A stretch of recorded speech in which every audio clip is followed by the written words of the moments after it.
I'm Cassandra, 32 years old, and until last Friday I was an environmental compliance engineer at Palmer Pharmaceuticals for 5 years.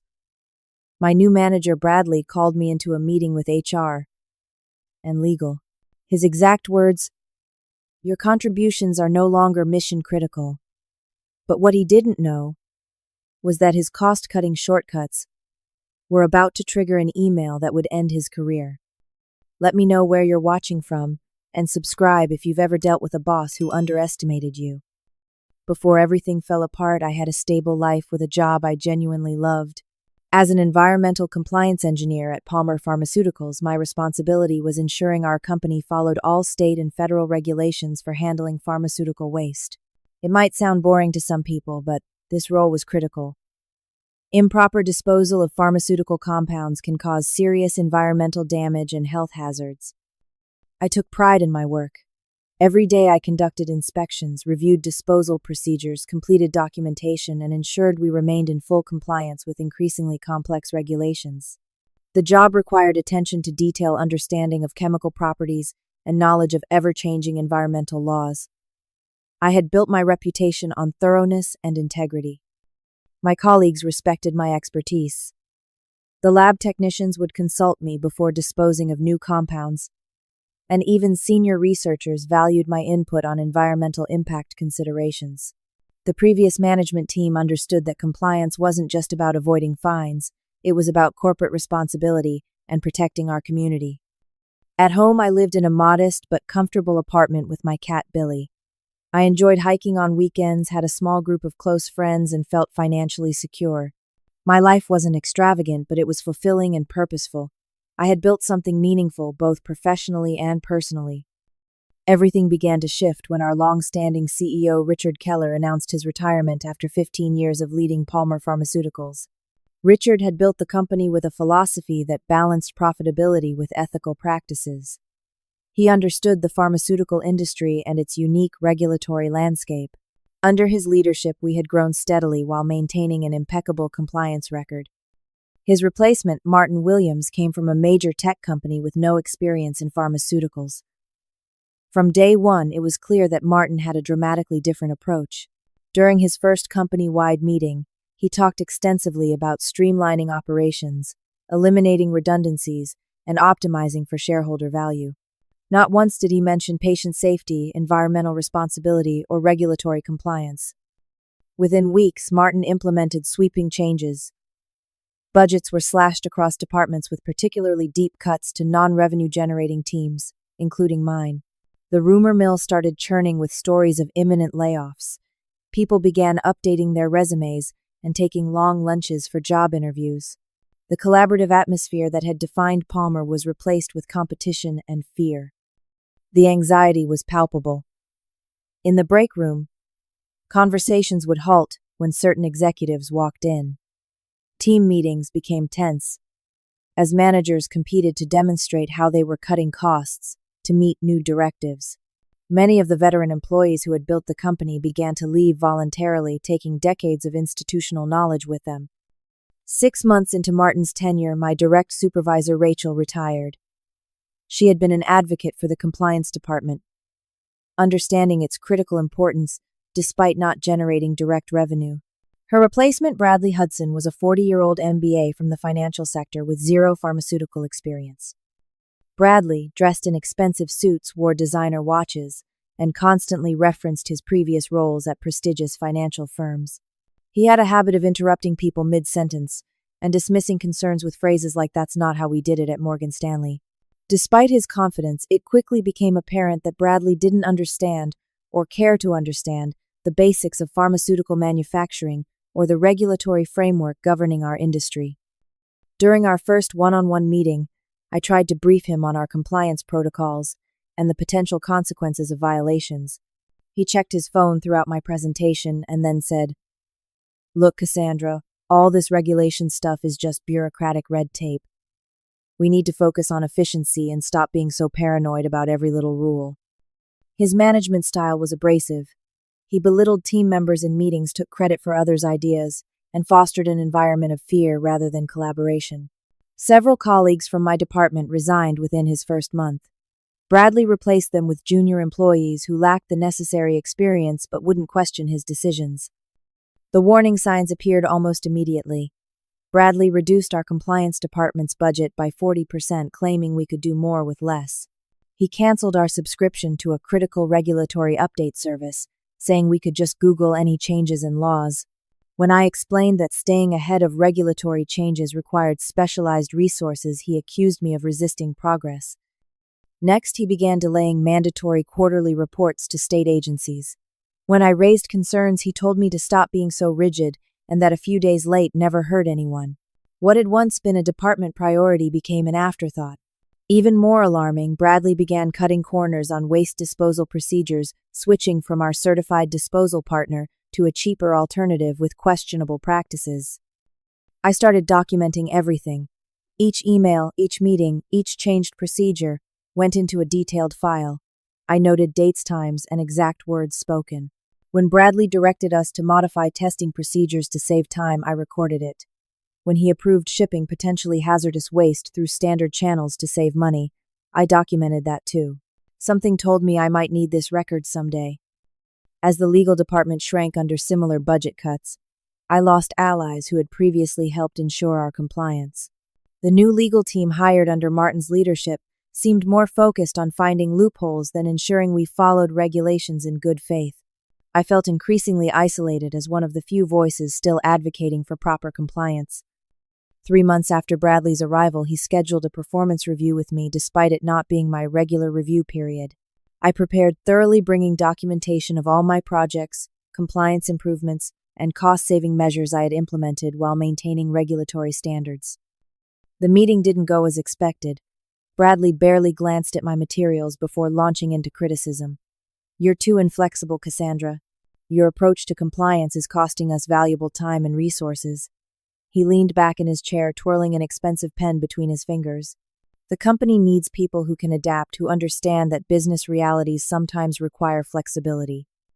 I tried to explain that environmental regulations weren't optional or flexible. They were legal requirements with serious consequences for violations. "That's exactly the attitude I'm talking about," he interrupted. "Everyone else is finding ways to streamline their processes, but you're stuck in the old ways of doing things." The tension in the room was suffocating. Bradley made it clear that he considered my commitment to regulatory compliance an obstacle rather than an asset. He ended the meeting by putting me on a 30-day improvement plan, a corporate euphemism often preceding termination. The message was clear: bend the rules or prepare to leave. 2 weeks into my improvement plan, Bradley dropped a folder on my desk containing quarterly waste disposal documentation requiring my signature. As I reviewed the papers, my stomach dropped. The numbers didn't add up. According to these documents, we had properly disposed of 12 tons of pharmaceutical waste through our new, cheaper contractor. But based on our production records, we should have generated at least 20 tons of waste during that period. "These reports don't match our production records," I said, sliding the folder back across my desk. "I can't sign off on these. They're inaccurate." Bradley's face hardened. "The numbers are fine. Our new processes are just more efficient." 8 tons of hazardous waste doesn't just disappear with efficiency, I countered. "This is a serious violation. If the EPA audits us..." "The EPA won't audit us if no one gives them a reason to," Bradley cut in, his voice low. "Everyone else has signed off.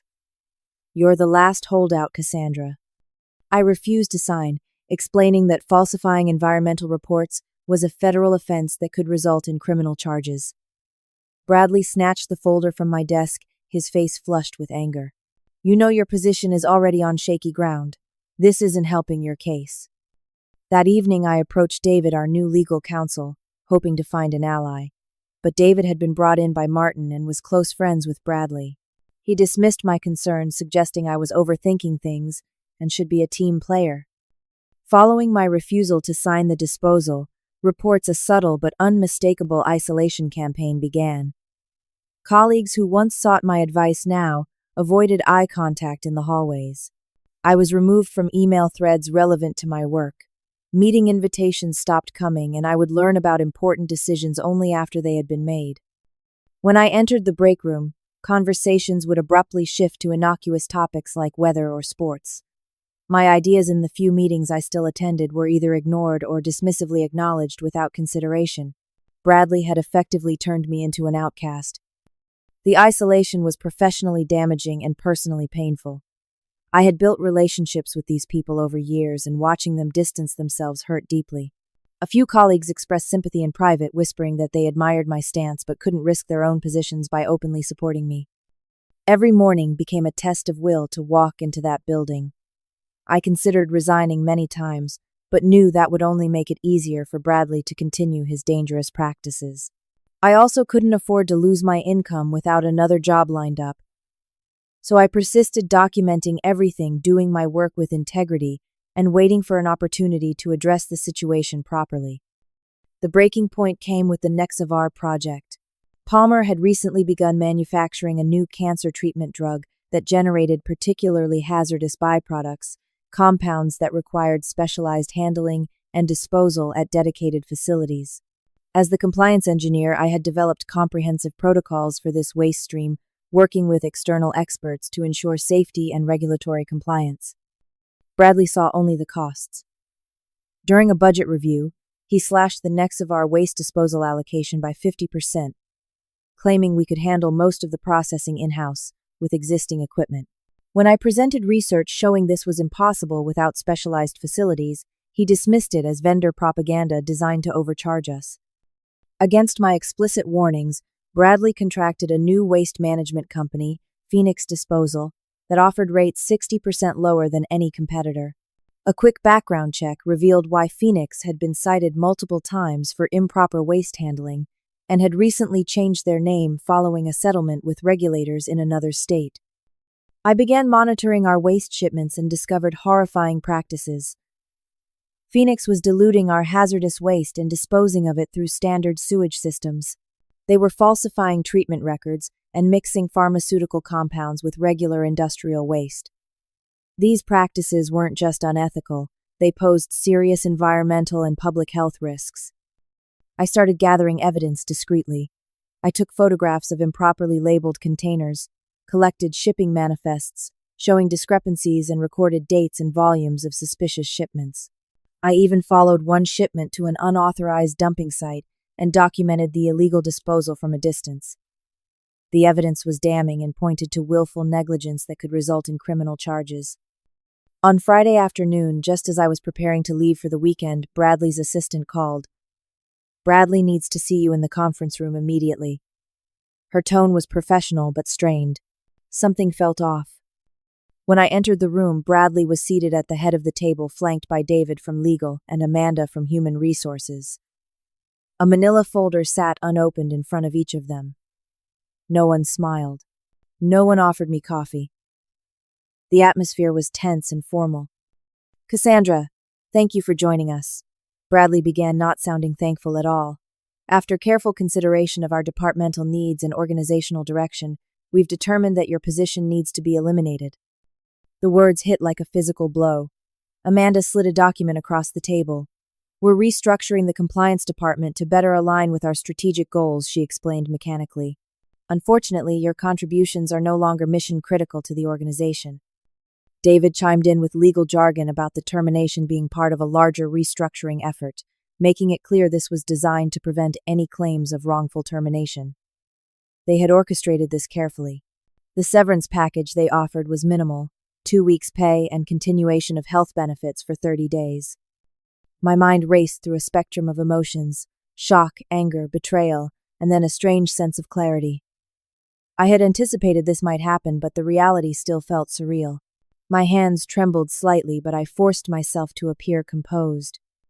"I'd like to review the termination agreement thoroughly before signing anything," I said, keeping my voice steady despite the turmoil inside. "I assume I'm entitled to that right." Bradley frowned. "We need this wrapped up today. The decision is final." "I understand the decision is final," I replied, "but I have the right to review any legal document before signing it. I believe that's standard practice." I looked directly at Amanda, knowing HR procedures should support my request. David pushed the papers closer to me. "It's a standard termination agreement. Nothing unusual.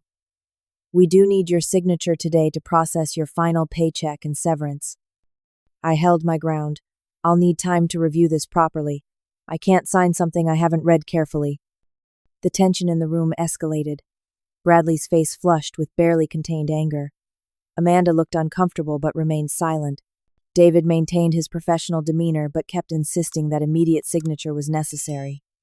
Despite their pressure, I took my time reading through the agreement.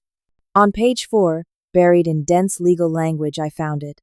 A clause stating that I acknowledged all environmental compliance reports submitted during my tenure were accurate, and that I assumed personal liability for any inaccuracies discovered after my departure. The implications were staggering. They weren't just firing me, they were setting me up as the scapegoat for Bradley's violations. If regulators discovered the fraudulent reports or illegal waste disposal, I would bear the legal consequences while Bradley and the company would be shielded. I cannot sign this agreement as written, I said, pointing to the problematic clause. This paragraph essentially transfers liability for any compliance violations to me personally, even those I explicitly refuse to approve. David shifted uncomfortably. That's standard legal language to ensure clean separation. No, it's not, I countered. This is deliberately designed to make me the fall person for regulatory violations I've been actively opposing. Bradley's patience evaporated. Sign the agreement or you forfeit the severance package. Your choice, Cassandra. Amanda looked increasingly uncomfortable with the situation but remained silent, her loyalty clearly lying with the company rather than with workplace ethics. I won't be signing this today, I said, firmly gathering my composure. I'll need to consult with my own legal counsel first. Bradley's face contorted with anger. Fine. But company policy requires that terminated employees leave the premises immediately. Security will escort you to collect your personal belongings. A security guard appeared at the door as if on cue. The message was clear. I was now considered a threat rather than a 5-year employee with an impeccable record. The humiliation was intentional, designed to be a warning to others who might challenge Bradley's authority. As the guard followed me to my desk, I felt the stares of my colleagues.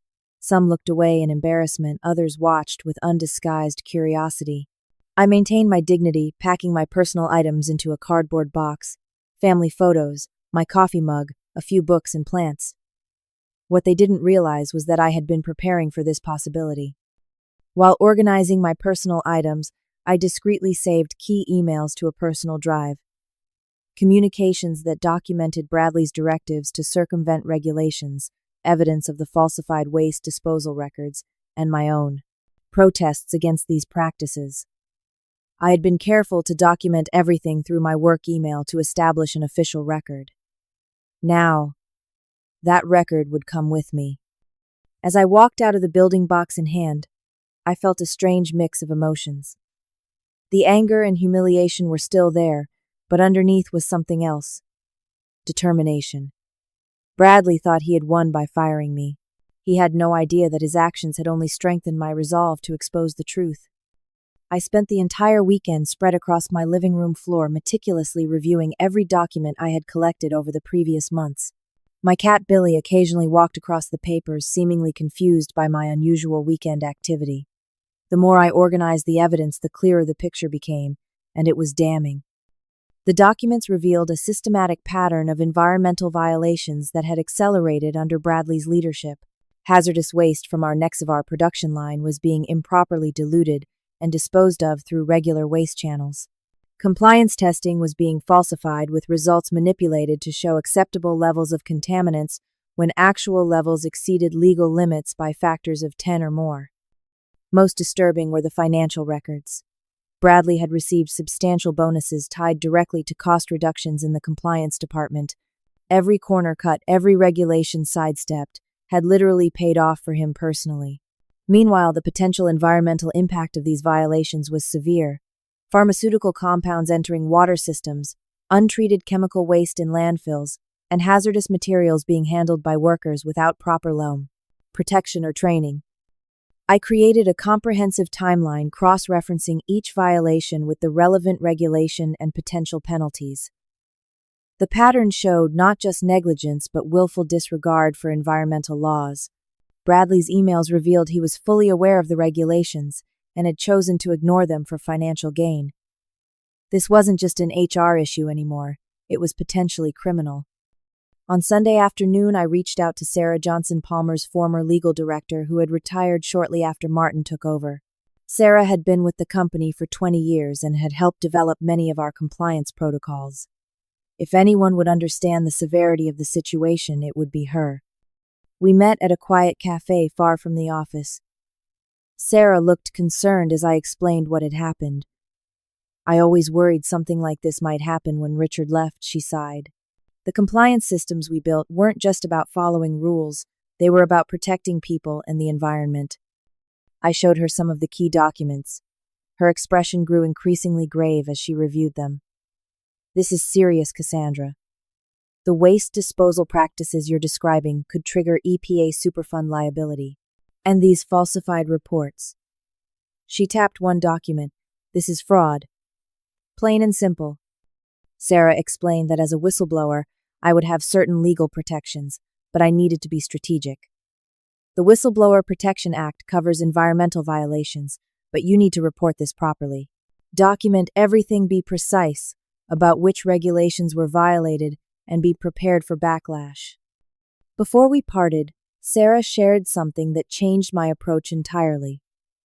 The company's legal exposure here isn't just about fines. Palmer's government contracts require strict environmental compliance. If these violations come to light, they could lose contracts worth hundreds of millions of dollars and face debarment from future government work. This information gave me leverage I hadn't previously considered. The stakes weren't just about my job anymore. They affected the entire company's future. Monday morning, I received an automated email from Palmer's HR system. Subject line, offboarding process confirmation required. It was a standard procedure I'd seen countless times when other employees left. A final checklist ensuring all company property had been returned, access revoked, and responsibilities transferred.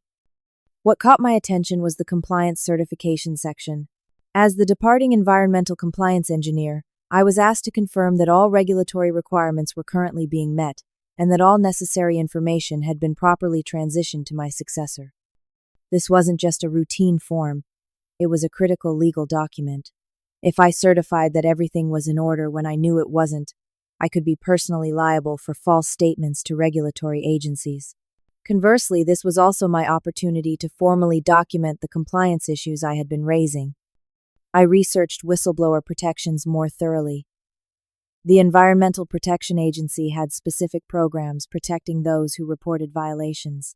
Additionally, the False Claims Act could apply if Palmer was misrepresenting its compliance status on government contracts. These laws not only protected whistleblowers from retaliation, but in some cases provided financial incentives for reporting fraud against the government.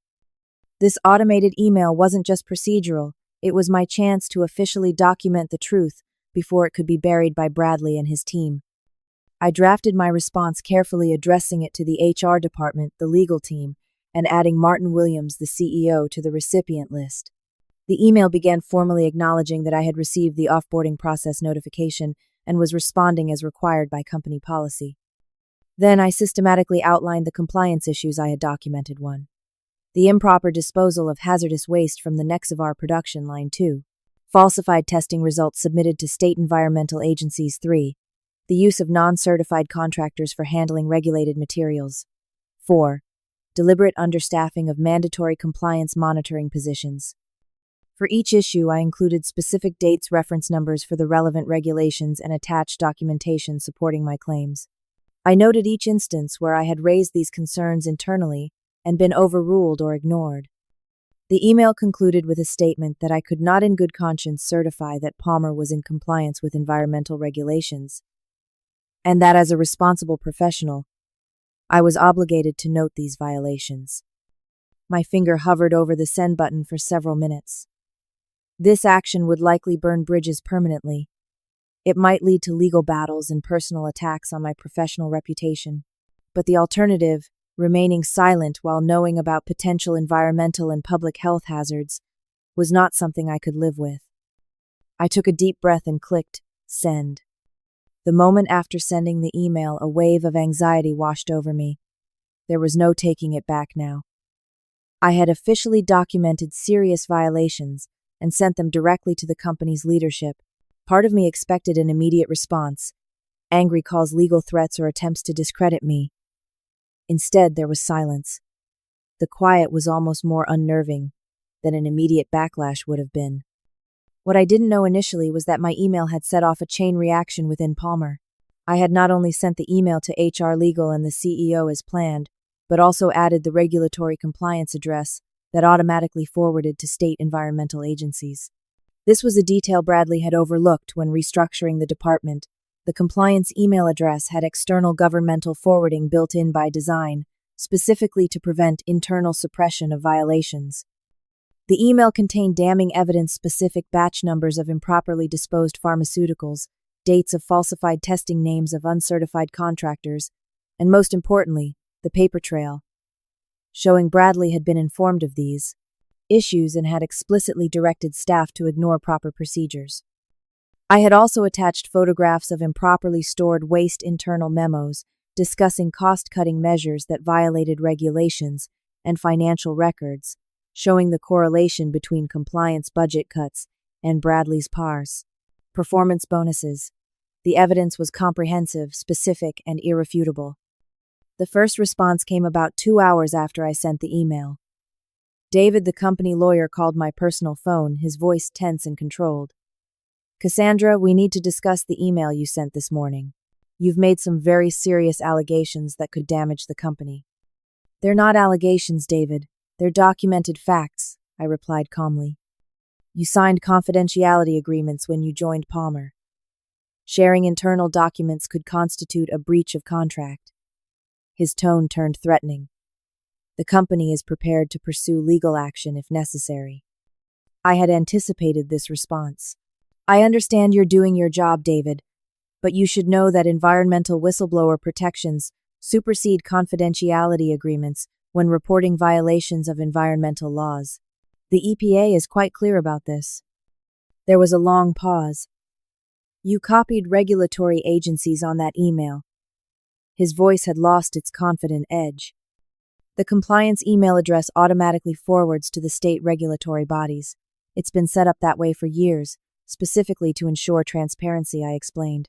"As the company's lawyer, I'm surprised you weren't aware of that protocol." The silence on the other end of the line spoke volumes. David finally managed. "We'll need to continue this conversation with our outside counsel present before abruptly ending the call." By Wednesday morning, the Environmental Protection Agency had initiated an unannounced inspection of Palmer's facilities. A team of investigators arrived with the authority to review records, inspect waste handling procedures, and take samples for independent testing. The timing wasn't coincidental. They had received my detailed report and were acting on it immediately. I learned about the inspection through a former colleague who texted me, "EPA showed up today. Full hazmat team taking samples from the west loading dock. Bradley looks like he's about to pass out." Later that day, a representative from the EPA's Whistleblower Protection Program contacted me to confirm receipt of my report and to gather additional details. They explained that my case had been assigned priority status due to the potential public health implications of the violations I had reported. Meanwhile, at Palmer, Martin Williams had received formal notice from state regulators detailing the potential violations and initiating an official investigation. The notice outlined possible penalties, including fines of up to $50,000 per day per violation, mandatory remediation costs, and potential criminal charges for knowing and willful violations of environmental laws.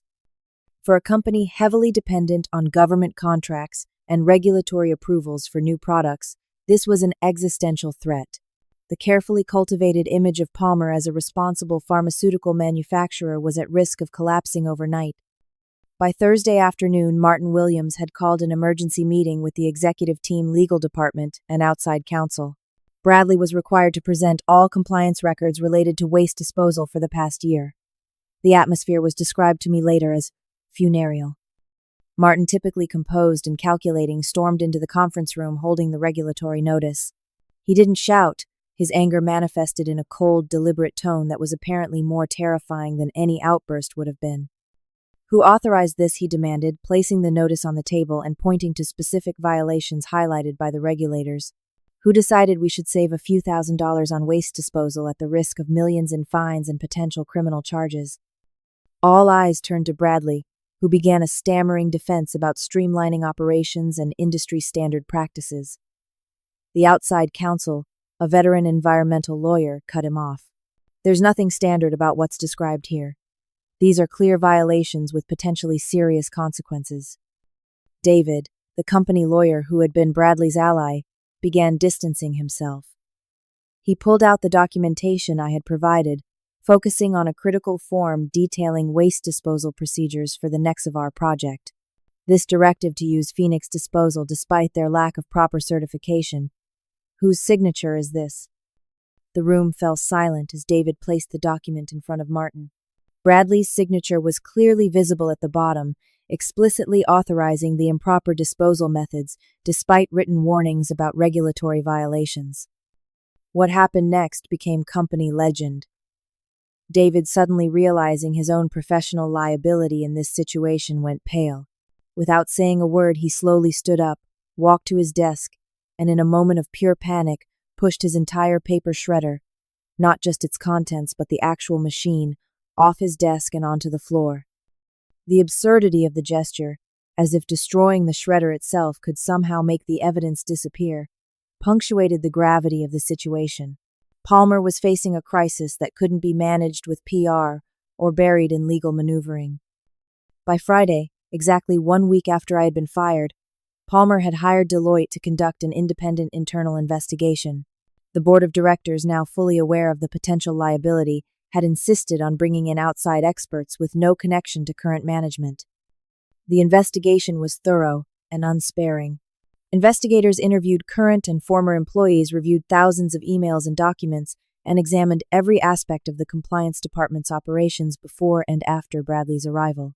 What they found extended far beyond the issues I had reported. Bradley had systematically dismantled safety and compliance protocols across multiple departments, not just environmental. Quality control testing for certain products had been reduced below FDA requirements. Required stability testing for new drug formulations had been abbreviated to save time and money. Even basic employee safety protocols had been compromised to increase production speeds. Perhaps most damning were the interviews with other employees. Once given assurance of confidentiality, many came forward with their own stories of being pressured to ignore regulations, falsify reports, or face consequences. A pattern emerged of intimidation and retaliation against anyone who raised concerns about compliance issues. The investigation also revealed that Bradley had misrepresented his qualifications when applying for the position. His claimed experience with pharmaceutical regulatory compliance consisted of a single 3-month project 7 years earlier. His references had been selectively chosen to exclude supervisors who had documented concerns about his ethical judgment. 2 weeks after my termination, I received a call from James Webster, a partner at a prestigious law firm specializing in employment and environmental law. He had been retained by Palmer to reach out to me. Ms. Sullivan, Palmer Pharmaceuticals would like to discuss a resolution to the current situation, he began formally. They're prepared to offer a comprehensive settlement package that would include substantial financial compensation, full benefits continuation, and a neutral reference for future employment. The offer was surprisingly generous: 1 year's salary, continued health benefits, and a non-disclosure agreement preventing me from discussing the circumstances of my departure or the compliance issues I had reported. It was, in essence, hush money. I appreciate the offer, I replied, but my concern has never been financial. It's about patient safety, environmental protection, and corporate responsibility. I can't accept a settlement that doesn't address the underlying issues. Webster seemed prepared for this response.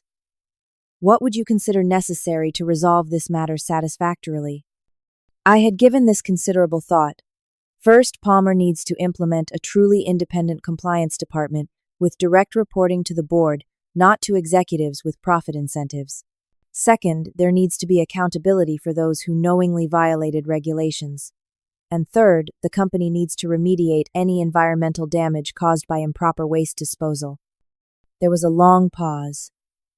Those are substantial requests that go beyond the typical settlement parameters, Webster finally said. This isn't a typical situation, I countered. We're talking about deliberate violations that put public health at risk. I believe the company has a moral obligation to fix the systems that allowed this to happen. After several rounds of negotiation, Palmer reluctantly agreed to most of my terms, recognizing that the alternative, prolonged litigation, and regulatory scrutiny would be far more costly both financially and reputationally. The consequences for Bradley were swift and severe.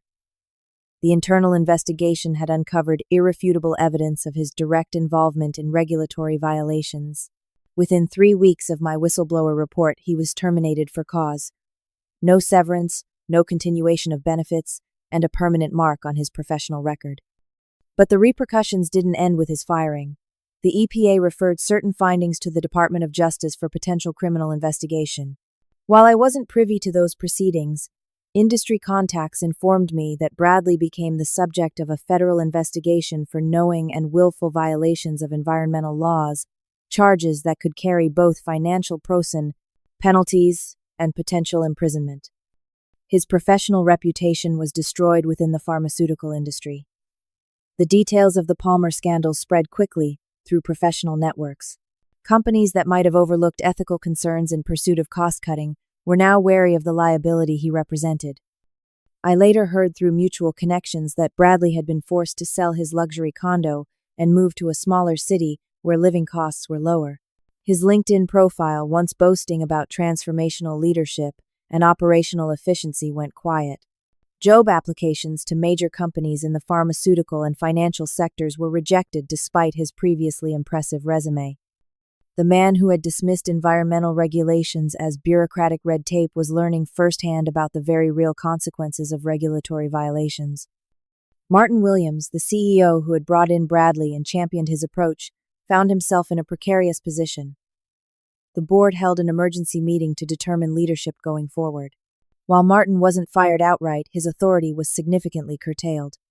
An executive oversight committee was formed to review all major operational decisions, effectively placing Martin on probation. The company underwent a profound transformation in the months that followed. The compliance department was not only restored but expanded with a direct reporting line to the board of directors rather than through operations. Independent auditors were engaged to conduct quarterly reviews of all regulatory compliance programs. A new chief ethics officer position was created with authority to halt any operation deemed potentially non-compliant. The culture began to shift as well. The company instituted a robust whistleblower protection program and anonymous reporting system. Regular training on ethical decision-making became mandatory for all employees. Performance metrics were revised to include compliance and safety alongside financial targets. Most significantly, Palmer initiated a comprehensive environmental remediation program, working with regulatory agencies to address any damage caused by improper waste disposal practices.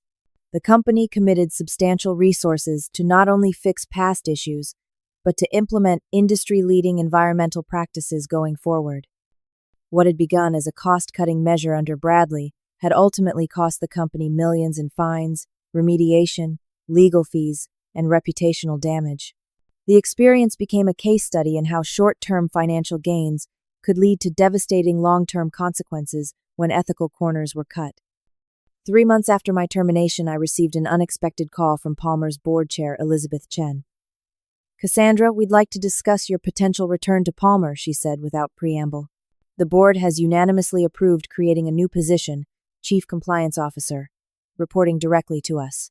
We believe you're the right person for the role." The offer was surprising. I had assumed my relationship with Palmer was permanently severed. "I appreciate the offer, but I need to understand why. Is this about legal protection or genuine change?" I asked frankly. Both Elizabeth admitted candidly. "Yes, having you return would help demonstrate our commitment to regulators. But more importantly, we need someone who truly understands the importance of compliance and has the courage to stand up for what's right even when it's difficult. You've proven you're that person." I considered the offer carefully. Returning would give me the opportunity to implement the changes I had been advocating for years. But I also had concerns about rejoining a company that had treated me so poorly. After several discussions and careful negotiation of terms, I accepted the position with specific conditions: complete autonomy over the compliance department, A seat on the executive committee veto power over any decisions with regulatory implications and a substantial budget to rebuild proper compliance systems. Walking back into the Palmer building was surreal. The security guard who had escorted me out now nodded respectfully. The receptionist who had awkwardly avoided eye contact during my departure now greeted me warmly. I was no longer a troublemaker to be removed, but a respected executive with the board's explicit backing. My first week back was filled with complex emotions. Some colleagues welcomed me enthusiastically, expressing admiration for my courage. "What you did was incredible, Lisa," from the research department told me privately. A lot of us knew things weren't right but were too scared to speak up. Others were more reserved, uncertain how to interact with someone who had transformed from peer to senior executive, from terminated employee to whistleblower to company leader. There were awkward elevator rides and halted conversations when I entered the break room. A few who had been closely aligned with Bradley were openly hostile. James from finance, who had helped implement many of Bradley's cost-cutting measures, made a point of questioning my decisions in meetings and spreading doubt about my qualifications. I had anticipated this reaction and chose not to respond in kind. "I understand there may be concerns about my return," I addressed the team during our first department meeting. "I'm not here to point fingers or dwell on the past. My focus is on building systems that protect our patients, our environment, and ultimately our company. I hope we can work together toward that goal." Over time, the tension began to ease. Those who had initially been standoffish gradually came to appreciate the clarity and consistency of my leadership. Even some former skeptics became supporters as they saw that proper compliance processes actually made their jobs easier and more secure in the long run. The most meaningful reconciliation came with Amanda from HR, who had been present at my termination meeting. "I should have spoken up," she admitted during a private conversation. "I knew that termination agreement wasn't right, but I was afraid for my own job. I've regretted my silence every day since." Despite the positive professional outcome, the emotional impact of the experience took longer to process. For months, I struggled with lingering anxiety and trust issues. The feeling of betrayal from colleagues I had worked alongside for years didn't disappear overnight. I found myself documenting everything out of habit, expecting another attack that never came. I sought help through therapy, learning to process the trauma of workplace retaliation and public vindication. My therapist helped me understand that even positive change can carry emotional costs, and that acknowledging these feelings was part of healing. The experience transformed my perspective on professional courage. Before, I had seen integrity as a personal value, something that defined me individually. Now, I understood it as a communal responsibility. One person speaking truth can create space for others to find their voice. I also gained a deeper appreciation for the real-world impact of the regulations I had spent my career defending. During the remediation process, we discovered that some of the improperly disposed pharmaceutical waste had contaminated local groundwater. The cleanup effort prevented potential health effects for nearby residents who might never know how close they came to exposure. Perhaps the most profound lesson was about the nature of power itself. Bradley had wielded his authority through fear and intimidation, creating temporary compliance but long-term resentment. I found that true leadership authority came from consistency, transparency, and respect, creating an environment where people followed guidelines because they understood their importance, not because they feared punishment. Today, Palmer has become an industry leader in compliance and ethical business practices. Our transparent reporting and proactive approach to regulatory requirements have rebuilt trust with agencies and customers alike. What began as a crisis has transformed into a competitive advantage. Clients and partners now seek us out specifically because of our reputation for integrity. I still keep the cardboard box they gave me to pack my belongings on the day I was fired. It sits in the corner of my new executive office as a reminder that doing the right thing isn't always easy or immediately rewarded, but it remains the only sustainable path forward. When people ask if I regret blowing the whistle despite the personal cost, my answer is always the same. The only thing I would regret is staying silent when I could have spoken up. True security doesn't come from avoiding conflict. It comes from knowing you've acted according to your values regardless of the consequences. If my story has resonated with you, I'd love to hear about a time when you stood up for what was right, even when it was difficult. Have you ever had to make a tough ethical choice in your workplace? Leave a comment below sharing your experience. And if you found value in this story, please subscribe and share it with someone who might need encouragement to speak their truth. Thank you for listening, and remember, your integrity is always your most valuable professional asset.